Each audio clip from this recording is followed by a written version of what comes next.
Today, we heard from the former director of the CDC for the first time since she was fired, just 29 days after being confirmed by the Senate.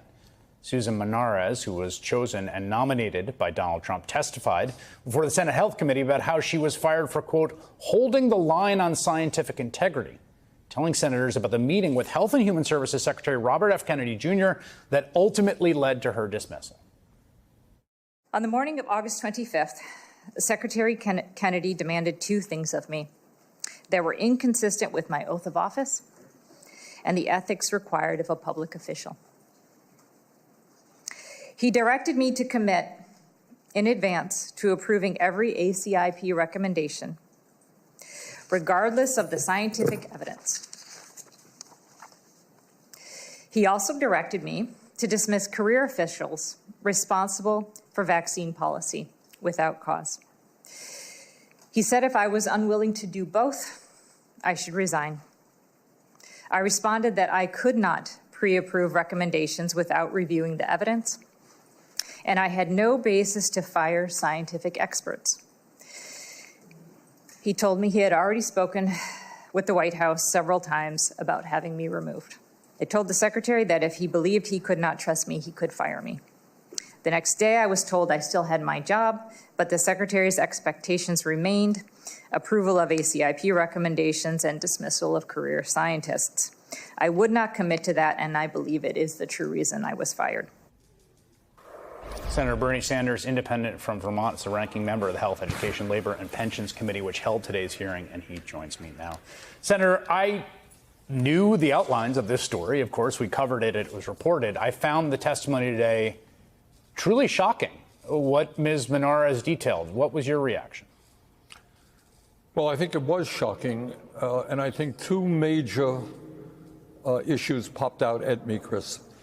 Number one was the ferocity upon which the Kennedy people are prepared to undermine the science of vaccines.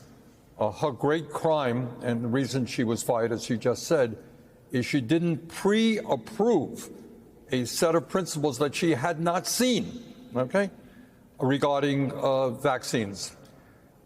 Now, why these people want to defy what every major medical organization believes, what every scientific organization believes, which is that not only are vaccines safe and effective, they have saved millions and millions of lives. So I honestly do not understand why they want to break the people's trust in vaccines. And by the way, as we discussed at the hearing, what I fear about is not only what happens for our kids today and in the immediate future. Most of the scientists believe that another pandemic is coming. They don't know what it will look like. They don't know when it will be. And what Kennedy is doing is making it very difficult for us to prepare for that pandemic, which, God forbid, could take millions of lives. The second issue that popped out of me today was the authoritarian nature of what Kennedy and his people do. You hire somebody to be head of the CDC, one of the most important public health officials in America, and then you say, it doesn't matter what you think. Right. This is what we will tell you. We are politicians. You do what we want. You don't want to do it, you are out of here. Those are the things that popped up to me today. Not only that, I mean, she told your colleague, Senator Cassidy, who, you know, sort of hemmed and hawed and reluctantly voted for Kennedy, even though he's a doctor, and now seems to be having a little buyer's remorse, that they're going to change the childhood vaccine schedule, like for the whole country, and that book is already cooked, that the fix is in.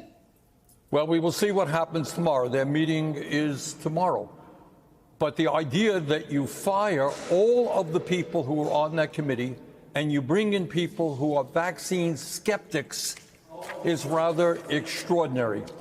So what we are looking at, Chris, and this is the point that everyone has got to understand, every medical organization in America representing hundreds and hundreds of thousands of doctors, the AMA, the pediatrics people, the osteopaths, all of the major organizations understand the importance of vaccines. And you have people involved in conspiracy theory trying to undermine the trust the American people have. I want to just read to you, this is Robert Malone, who is one of these individuals who has been appointed to this committee that is going to determine the childhood vaccine, the one whose recommendations were that Ms. Menares or Dr. Menares was supposed to just approve sight unseen. This is him watching the hearing today, saying the CIA trains people how to lie and manipulate others. That is a fact. Has she been trained to lie by our intelligence community? Like, this is one of the people that's going to be making the child vaccine recommendations. What can I tell you? I wish I could tell you it's unbelievable. That is what's going on in Washington right now. This is the kind of person you have who will be determining policies to protect the health of Americans' kids. I mean, that's basically nuts. Since I have you here, you have long talked a lot about the U.S. media, about how the media operates and controlled, and particularly its ownership and the threats that can pose to the free and fair expression of a range of views. So I have to get your reaction to the FCC commissioner directly threatening both local affiliates and Disney earlier today, saying we can do it the easy way or the hard way, and then subsequently both the affiliates and then Disney deciding to preemptively take Jimmy Kimmel off the air. Look, I mean, you've heard me say this a million times. This country is rapidly moving toward an authoritarian form of society. In authoritarian countries like Russia and others, Saudi Arabia, you do not have a media that is allowed to be critical of the government. Trump just, what was it yesterday, the day before, announced a $50 billion lawsuit against the New York Times. Today, the head of the FCC basically says, I don't like what this guy said, and we could take away your license. You better get rid of him. So this is just another step forward, and we have got to, some of us are working really hard to rally the American people, not only against this authoritarianism, but this war against the working class, the massive tax breaks for the rich, the cuts in Medicaid. People should be aware that as a result of this Trump's big, beautiful bill, your health care premiums, whether you're a Republican or a Democrat, whatever, independent, could go up by 75% because they're taking away the credits for the ACA. Yeah. So, we got some crises. We're trying to rally the American people against oligarchy, against authoritarianism, against the war on the working class that we're currently seeing. Senator Bernie Sanders, thank you for making time tonight. Thank you, Chris.